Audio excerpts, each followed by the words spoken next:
The Second Dervish. I have a unique and mystifying story to tell you of how I came to lose my right eye. I was born to the king of Persia and raised in a palace which was to me like a vast sea of knowledge. From an early age I showed curiosity and a great passion to study and understand the world around me. When I looked to the heavens and saw the planets and stars hanging there, I wondered out loud about their secrets, and when I saw an apple fall to the ground, I asked the adults to explain to me why the apple fell rather than into the air.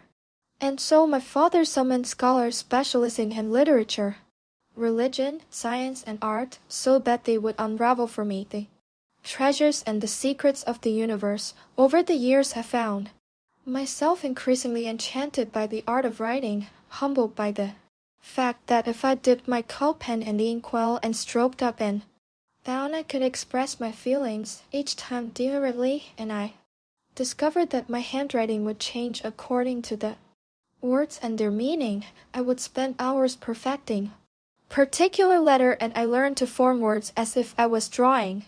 They took the form of horses, gazelles, falcons, running rivers, lawn, eyelashes, and even lips, and whenever someone remarked upon my superb calligraphy, I would murmur modestly that I loved poetry and science too. Soon luck pointed at me, and my fame spread everywhere within my country, to Bilad al-Sham, even as far as India, whose sovereign sent for me to come and discuss and exchange ideas and conventions, for he himself was a great calligrapher and miniaturist and interested in science too. The sovereign assured my father that he would care for me as if I was his own son. So my father sent me with many attendants and camels loaded with valuable presents. As soon as we were in the desert, a sandstorm blew up, angling and attacking us, but soon enough we realized that the sandstorm was in fact a horde of bandits bent on robbing us. When we pleaded, explaining that we were on our way to the king of India himself, they merely shrugged. Why is that of any concern to us? We are not this Indian king's subjects, nor are we in his realm. The bandits killed those who tried to defend me or protect our camels and belongings. They fell upon our treasures, and I ate into the desert, as did my two surviving companions, who set out in another direction. With great despair, I reacted that only yesterday I was mighty, and now I was lowly. I had been rich and was now poor. I had a family so huge that I couldn't count its members, and now I was all alone. I was lost in foreign lands after having known each and every stone in my kingdom. I walked and walked. After long days of hunger and thirst and lack of sleep and exhaustion, I arrived at a big city, blown there like a leaf. I was on the verge of collapse, but I took hold of myself and walked to the bazaar, where I came upon a tailor sitting outside his shop. I greeted him, and when he returned my greetings kindly, I found myself telling him who I was. The tailor led me inside his shop and advised me not to reveal my identity to anybody, for the king of these lands was a great enemy of my father. Then he gave me something to eat and drink and a recess in his shop next to him, in which to sleep. 2 days later the tailor asked me whether I had a skill which might help me to earn my living. When I told him I was interested in science and poetry and calligraphy, he answered, "Such skills are not in demand here." He suggested that I become a woodcutter because I was strong in tea. He gave me an axe and a rope and introduced me to the other woodcutters, telling me, "Gird yourself and God be with you." The woodcutters took me with them deep into the forest. As I was about to hack into my rice tree, I wondered how it could be that I, a prince who loved science, poetry, and calligraphy, had become a woodcutter. But my need and desire to support myself made me strike with my axe with all my might and strength, as if I was avenging my bad luck and fate. I gathered a large amount of wood and carried my bundle on my head back to sell at the market. I spent half the money I made on food and saved the other half. This was how I lived for a year, until one day I ventured deep into the forest alone, and came upon a stand of trees as dense as the hair's on my head. I found a tree stump, and when I dug around it, my axe hit a brass ring attached to a plank of wood. I lifted the plank and saw beneath it a staircase, which I descended without hesitation. When I reached the bottom, I found myself in a magnificent underground palace, lit up as though it had been built in the eye of the sun, and not deep beneath the earth. I stood bewitched, taking in the glittering golden columns, the seats and tables, and then, as I moved forward, I saw a young woman with a radiant face. She outshone all the gold around me. I was speechless, not because of her great beauty, but the way she stood with dignity, as if she was not all alone in that vast underground palace, but before a large company of people. She saw me, but when she didn't move, I froze, fearing that she might disappear if I took one step towards her. Then she spoke in the most mellifluous and harmonious voice. "Are you a man or a demon?" "I am a human being, my lady," I answered. Hearing this, she sighed with relief and asked, "What brought you here?" Then, without waiting for my answer, she said, "This is the third time I have seen a human being in 20 years."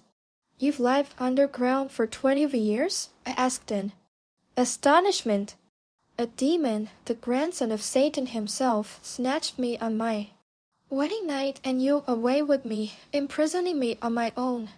In this palace, he visits and spends the night with me once every 10 days because he is married with children and doesn't want his wife to suspect anything. He has told me that if ever I need him, I am to touch the two sides of that talisman." She pointed at her bedroom door, "and he will appear at once."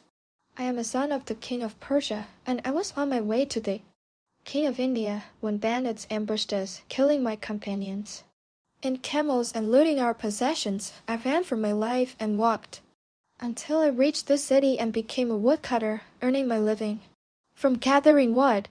The young woman sighed, saying, "Be assured, my prince, that this splendid palace I inhabit is nothing but a dark prison, which leaves me with melancholy and exhaustion." I smiled at her and said comfortingly, "I am so pleased that my good fortune brought me here to dispel your sorrow and banish my woes." The young woman smiled back. "The demon was here 4 days ago, so he will not show up for another 6. Would you like to stay with me until the day he arrives?" I was delighted at her invitation and agreed immediately. Thanking her for her kindness, she took me to a magnificent bathroom. I had never seen anything like it, even at my father's palace, where hot water oozed from the taps, scented with perfume and musk. When I had bathed, I found that the young woman had laid a new beautiful gown for me. I put it on and went to where she was waiting for me at a table laden with unusual and exotic food. We ate, conversed, and had a wonderful time together until we were sleepy. Then we each retired to a separate room. We woke the next day as soon as the artist's eye light flashed in our eyes, feeling great happiness at being together. We spent the day entertaining each other, laughing and joking. When we sat down to eat that evening, the young woman brought out an ascleed with delicious wine, and I drank nearly half of it alone, and then pleaded with her to share. "Drink with me," she agreed, and we surrendered to each other, felt sheer delight, cherishing and savoring the moment. I found myself asking her if she had a quill pen and inkwell, and the girl hurried to her room to fetch them. When she returned with them in her hand, I was overwhelmed by a great sense of sorrow, and at the same time tranquility. I held the quill pen, reunited at last after a long separation caused by one nightmare after another. With my most treasured art, I lifted my eyes from the paper and gazed at the girl who was now in my life and began to write the words "Thank you, God," most skillfully and carefully in the Thalathi script, a form of calligraphy in which the characters seem to lean upon one another, sway together, merge into each other, stretch out and fall asleep. When I had finished writing, I saw that the phrase had taken the form of a girl. The dots above the letters Were her eyes, the letter S formed her mouth, the letter R her long hair, the letter L her noble nose, the letter N her breasts. When the girl recognized herself in this beautifully drawn phrase, she held the paper tight to her bosom and embraced me. I fell deeply in love with her, and she fell for me, and so we made love and slept together in her big bed, and so did that phrase, which slept between us and saw how we were clinging tight, as though we were rescuing each other from drowning. But this blissful sensation left me after a few hours, and I woke in the middle of the night, feeling as if a heavy stone lay upon my chest. I gazed about her room, and with my eye lit on the talisman on her door, I reminded myself that she was indeed the mistress of a demon, the grandson of Satan himself, and that we were together in a palace hidden in the earth beneath the forest, and that I would have to leave her in 4 days' time. At this new thought I woke her and whispered, "My beautiful one, let me deliver you from this prison and release you from that demon. Let me deed a way for us to go back to my kingdom and country, where you will become a princess and we will live happily ever after." The girl laughed. "Don't be greedy, my love. Am I not overbearing you 9 days with me here, with only the 10th for the demon?"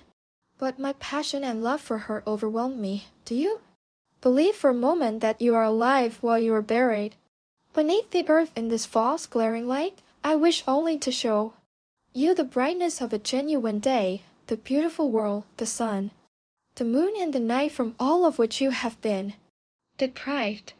But the young woman repeated her answer. "Don't you know that to be satisfied is a virtue? 9 days for you and 1 for the demon. I understand that fear makes you tolerate all the injustices bestowed upon you by this demon, but I cannot comprehend how you can tolerate being with him." At this the girl wept. I was inconsolable for a long time. I fainted each time I laid eyes on him, but habit and loneliness have reconciled me to his appearance and his company. I boiled with anger, screaming, "No, I can't bear any more. Think of you living in this hell. I swear by God that I will get this demon and take revenge upon him. I will kill him." I hurried over to the talisman, but the girl jumped up and pleaded with me, "I beg you not to touch it. If you do, it will destroy us both. I know the demon and his ways all too well." Then she said, "Unless you seek separation, I beg you hold back. Stay. Jealousy destroys the very thing it loves, and such betrayal is condemned by heaven above."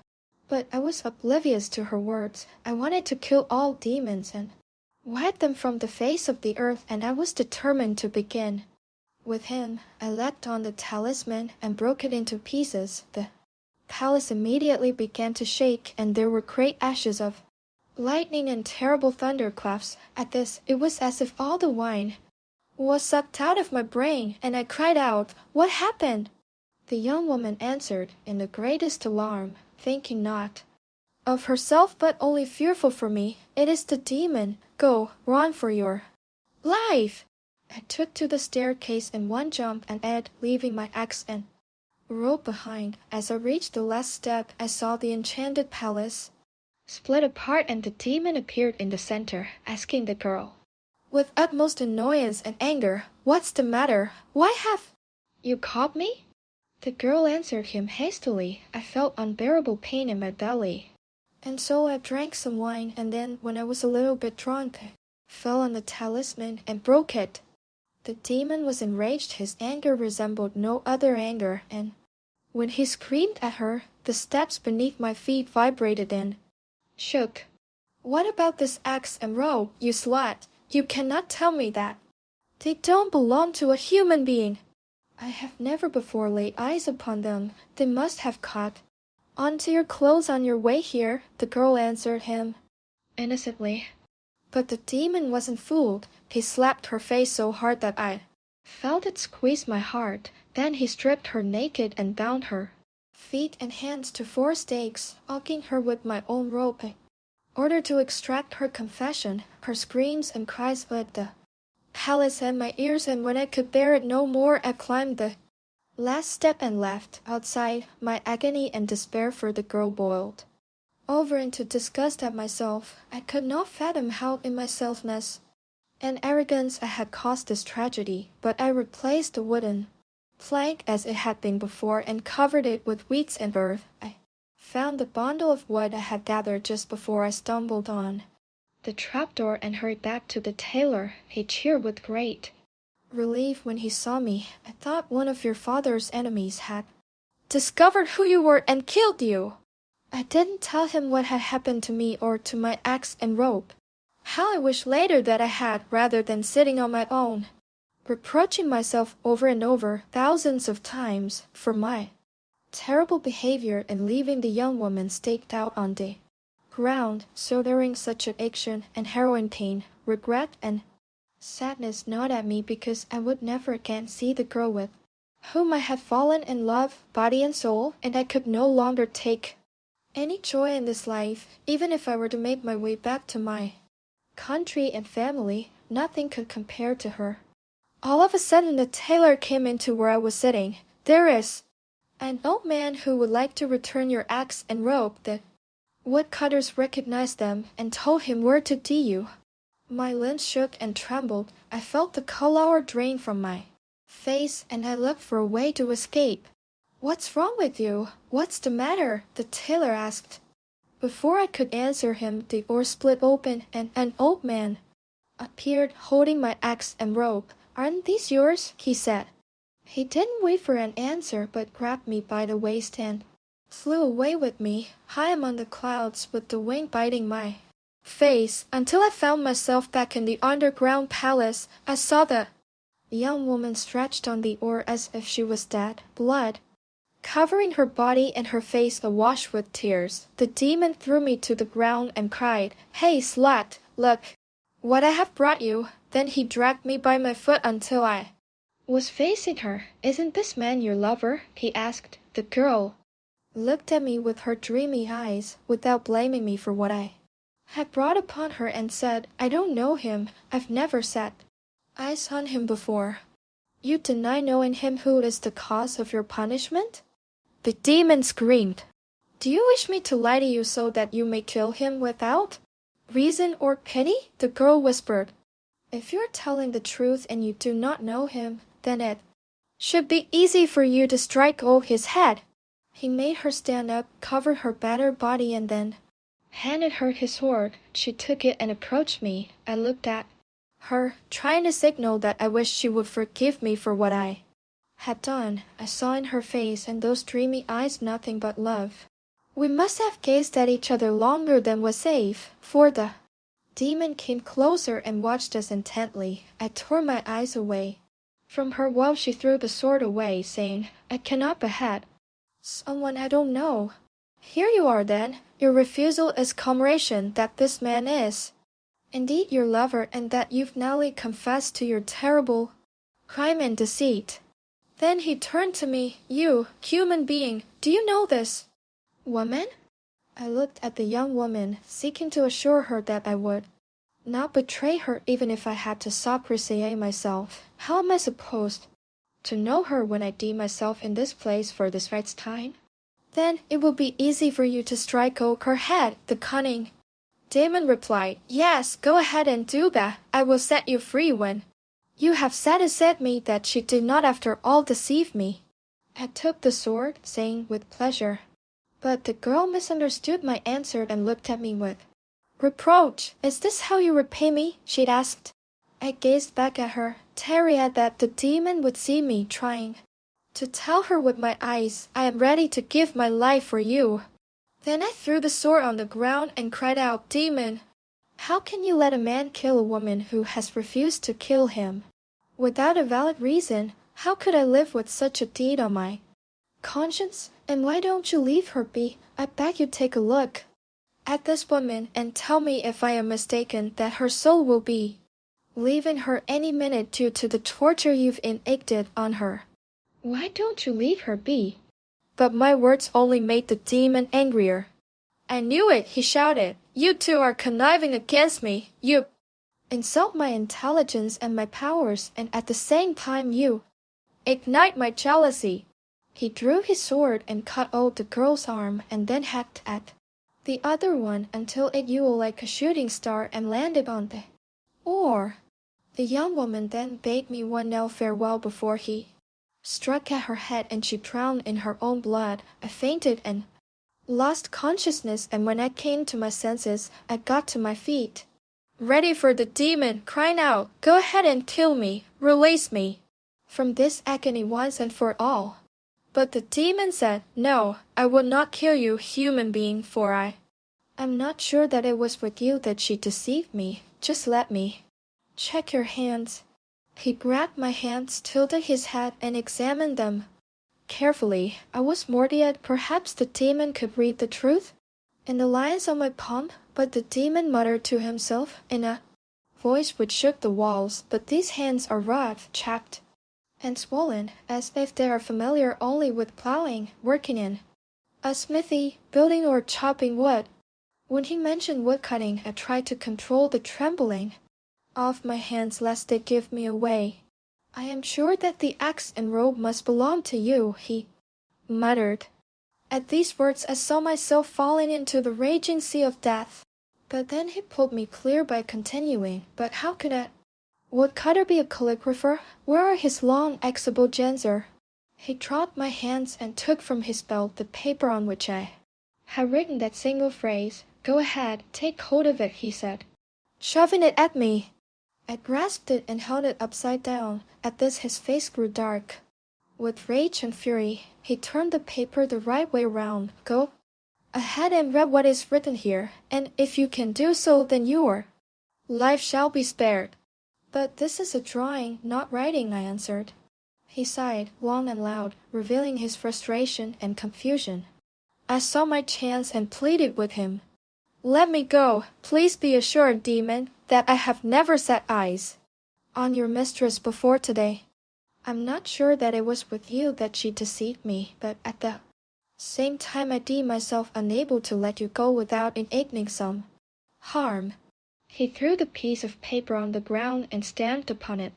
Watching me carefully lest I betray my sadness and regret, I realized that he knew that whoever had written that phrase must have felt great desire and passion for his mistress, so I pretended to be confused and puzzled by his actions, although I felt as though he was stamping upon my heart. Suddenly the demon stopped and said, "Perhaps you are a woodcutter who loves calligraphy? I wonder if I should put out your eye or cut out your hand."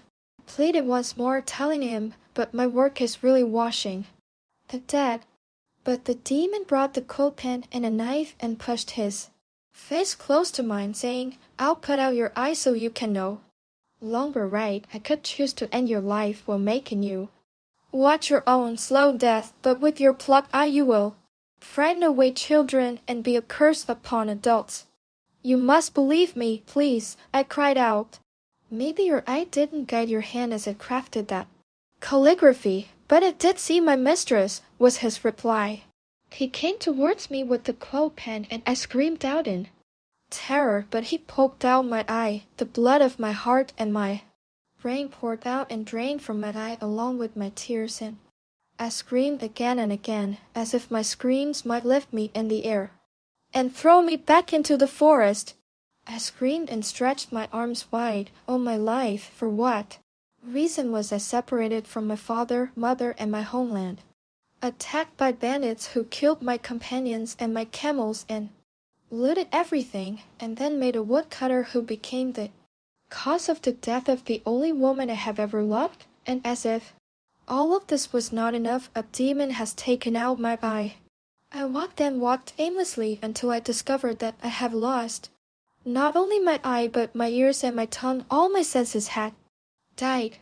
I shaved my hair and my eyebrows and wore a black woolen cloak and set out to roam the world, seeking to forget that I had caused the death of a young woman who was the light of the sun. In the moonlight, she had died in great suffering because of my greed and selfishness, and because I carried not even a tiny speck of compassion or wisdom in my heart, not even when the girl had pleaded with me not to touch the talisman. She had warned me that If I touched it, I would destroy us both, and I hadn't even seen the damage I would do when she uttered those words to me. Unless you seek separation, I beg you hold back. Stay, jealousy destroys the very thing it loves, and such betrayal is condemned by heaven above. I heard more than once on my travels that Harun al-Rashid, the commander of the faithful, was always ready with great compassion to listen to those who had similar misfortune, so I decided to visit Baghdad and deed a way to be in his presence and tell him my life story. And so I reached Baghdad only today, where I met a dervish with one eye who told me that he too was a visitor to the city, and after we had talked for a while we met a third dervish, also with one eye. Then the three of us walked together, seeking a place to spend the night, and the faith of God brought us to your beautiful house. The mistress of the house said to him, "Stroke your head and go." But the dervish said, "Would my gracious lady permit me to remain and hear the tales of the others?" "Yes, you may," said the mistress of the house. The third dervish hurried to the middle of the room, bowed to the mistress of the house, paused to react for a moment before sighing, wiping tears from his eyes and beginning in a trembling voice. Like, comment, and subscribe.